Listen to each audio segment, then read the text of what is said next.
Alright, ladies and gentlemen, I'm here on the show, and I'm here to talk about some NFL news. We're right to it here. There's probably a lot of stuff. So, Justin Jefferson was questioned returning to the Chase game when he suffered a hamstring injury. He didn't return to the game. So, per Ian Rappaport, an update, hashtag Vikings wide receiver Justin Jefferson is a quote, long shot to play week 6 versus the hashtag Bears via Rap Sheet. Ian Rappaport said, based on my understanding, it seems like a stretch he'll be able to play on the field this week. Hopefully his recovery is coming along with the hamstring. There's no need to rush to get him back. Just let him get healthy. Because those hamstring injuries aren't something to brush off. So I think they should just let him rest until he gets 100% healthy.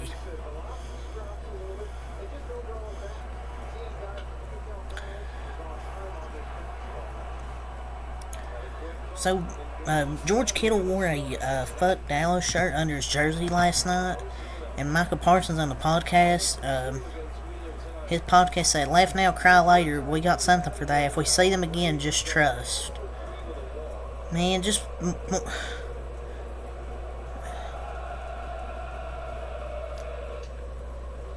we're not going to see them again if we play like this the rest of the year. If we play this the rest of the year, we ain't even in the fucking playoffs. That's if we even make it. Like, just shut up and play football, man. I mean, I don't see how you can talk like this, losing 42-10.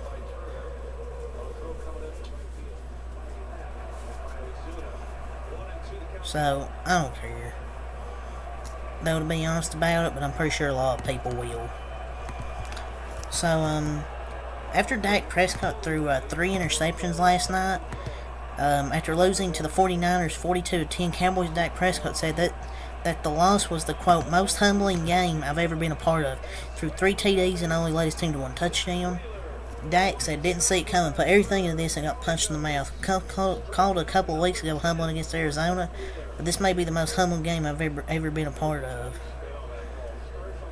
Look, it just looked lost against the 49ers defense, and the front 7 looked so good and they still haven't hit their stride. I feel like they're just humbling everyone.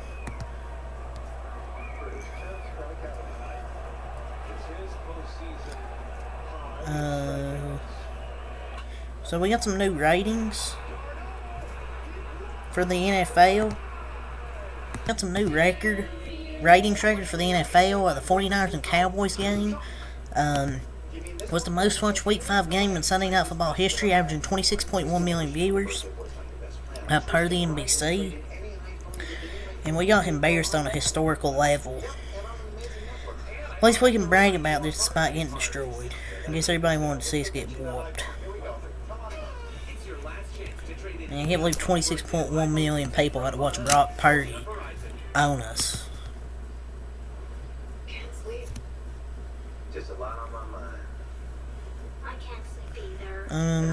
So per the report, players within the hashtag Broncos locker room believe that a, quote, potential teardown is coming via James Palmer TV. Broncos are 1-4 and already started trading players. Who will be next? Palmer. The sense I get from players in that locker room is that a potential teardown is coming. There are thoughts in that locker room to where changes could start happening in terms of this roster before the trade deadline. Quote, I would imagine it would be older players and either Courtland Sutton or Jerry Jeudy. Maybe Justin Simmons. And they might just go in the tank. Maybe for Caleb Williams. So, per your report, the hashtag Bills will sign former hashtag Panthers cornerback Josh Norman. Per Schultz report, 35-year-old Norman played on the Bills in 2020. So he's back, I guess back on the Bills again. Never forget Josh Norman versus Odell. We need that in the postseason. We can get some more fights. So Dolphins quarterback Tua Tagovailoa is on pace to break NFL passing record of 5,477 yards. Tua currently has a NFL high of 1,614 passing yards, which puts him on pace to throw for 5,488 in a full 17-game season. The previous record was set in a 16-game season in 2013. Vikings QB Kirk Cousins currently second place with 1,498 yards. Yeah, a lot of people hate Tua, man. He's come for this is a revenge season.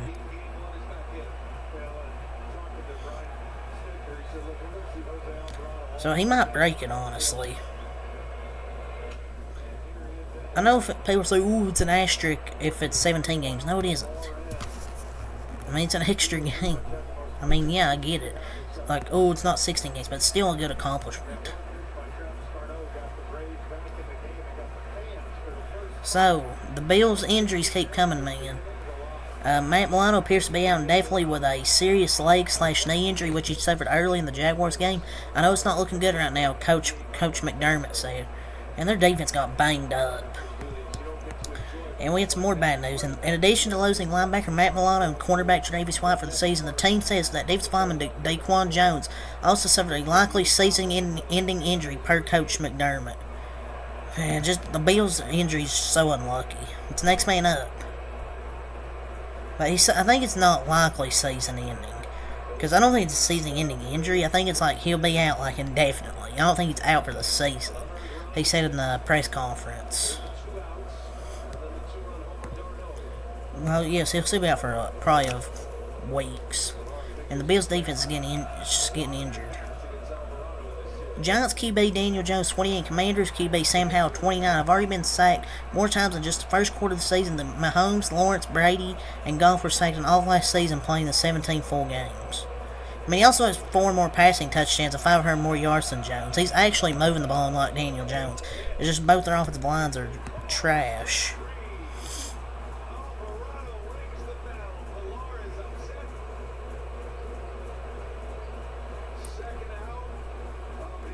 So, some bad news for the Jets. Their starting offensive lineman, Elijah Vera-Tucker, suffered a torn Achilles injury and will be out for the 2023 season, per Ian Rappaport. Well, a lot of Achilles tears this year. That's 2 now with the Jets. Every time the Jets win a game, it comes at the cost of losing an elite player. This team's absolutely cursed, man. So the Chiefs and Broncos play each other week 6, and statistically speaking, Russell Wilson has been better than Patrick Mahomes this season, Dolph Cleveland tweeted out. The problem in Denver is mostly the defense. ESPN Green said Russell Wilson looks the worst I've ever seen him look. He has 11 touchdowns with 2 interceptions with 1,210 yards, a 66.9 completion percentage. While yes, he had that bad fumble against the Jets that cost him the game. I mean, him and Mahomes have identical stats this year. No one would ever take Wilson over Mahomes, dude. Especially in, like, 2023.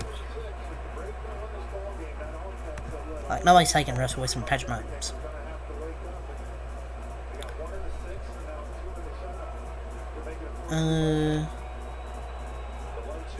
So after beating the Denver Broncos, Jets star running back Breece Hall and Garrett Wilson did the Colorado Shedeur Sanders celebration. Now, I guess it's the biggest game they've won in 60 years.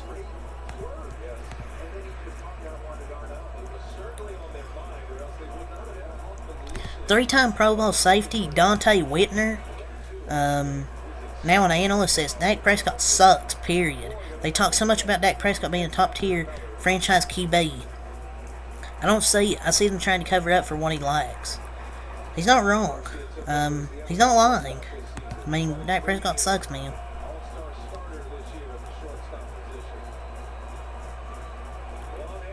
But I don't know. Dak Prescott's not any good, man. So, Cowboys star linebacker Micah Parsons says that the 49ers aren't much better than the Cowboys following the 42-10 loss to St. Football. Yeah, we're not on the 49ers level there, Mr. Parsons. I don't think they're a really higher level than us. I think we the same playoff caliber team, if not the same talent center as them. We beat ourselves. Man, you don't get to say you beat yourselves when you get destroyed like that. They're a much better team, it's obvious. Like, did I just watch the wrong game? I mean, they didn't show up to play, but you can't just say that. Look, we're on the same level. Y'all destroyed 42-10. How are you in the same level? So the NFL executives, per report, around the league ripping to Bill Belichick's hashtag Patriots. They have no talent. including at QB, via Albert Breer. An NFC coach said, and I quote, they look an NFC coach said they look extremely low in talent. O-line looks shitty. Receivers are overpaid free agents. An AFC executive said, quite simply, they have no talent. It doesn't help that that's at the quarterback spot as well. And then an NFC executive said the offensive line is bad. They can't protect Mac, and Mac can't move. They have no span offense at the skill positions. Yeah, terrible coaching job. Off-season signings were terrible as well. Or they just weren't that good. Yeah, it's been saying that all season. I mean, it's just true. The Patriots aren't good. They don't have talent, especially quarterback.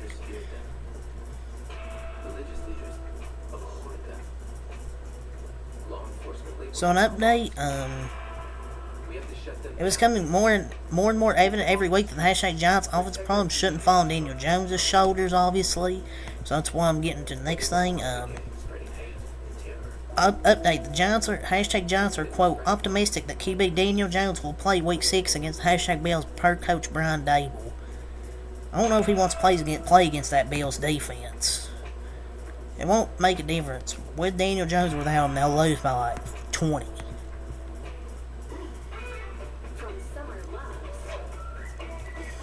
Titans wide receiver DeAndre Hopkins now has 100-yard receiving games from 11 different quarterbacks in his career after catching 8 passes for 140 yards from Ryan Tannehill against the hashtag Colts.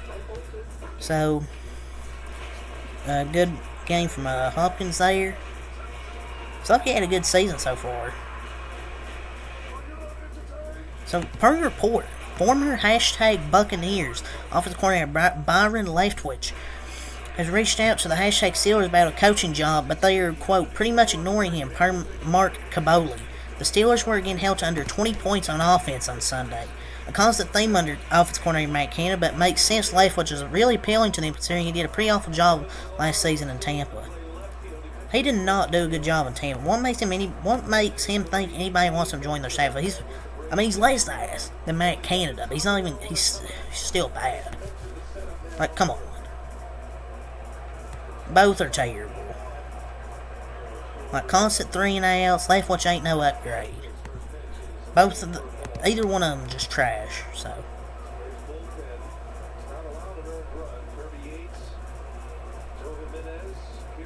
So some bad news. Lions cornerback Emmanuel Mosley tore his right ACL on Sunday per rap sheet. He's out for the season. Just after coming back from a torn ACL last year, now it's his right ACL, man. It's unfortunate. So, I mean, it's still pretty early, but it sure looks like the Jaguars made a mistake taking Trayvon Walker first overall in the 2022 draft over Aiden Hutchinson. Hutchinson has been a force with 23 QB hits, 14 sacks, 4 interceptions, and 13 TFLs. While Walker hasn't been bad, he only has 5.5 sacks, 14 QB hits, and 9 TFLs. He's just not as good as Aiden Hutchinson. I mean, I don't know if it's too early to say it's a mistake, honestly. It was. I mean, I've honestly said that since the draft, where the Jaguars should have drafted Aiden Hutchinson. Dude's a beast.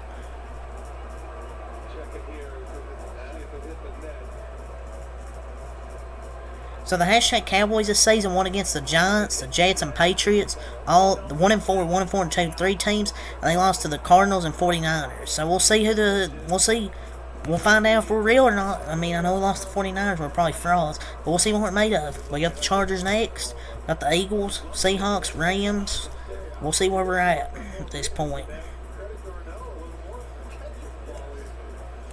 So, since 2000, when Belichick became the Patriots coach, home losses with Tom Brady, 24. Home losses without Tom Brady, 25. Mac Jones in the past 2 games, no touchdowns, 4 interceptions, 2 pick sixes, fumble return for a touchdown bench twice, only 150 yards versus Cowboys, only 110 versus Saints. They've been outscored 72-3. Shocker. Patriots dynasty was made around Brady.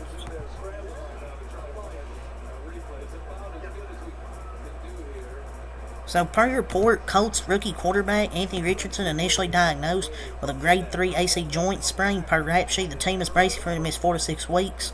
Per Dean Rossini, he can land on the injured reserve, and Gardner Minshew could take over for at least the next 4 to 6 weeks. So that sucks. That's all I have to say for this first NFL video. So until next time, have a lot. Peace.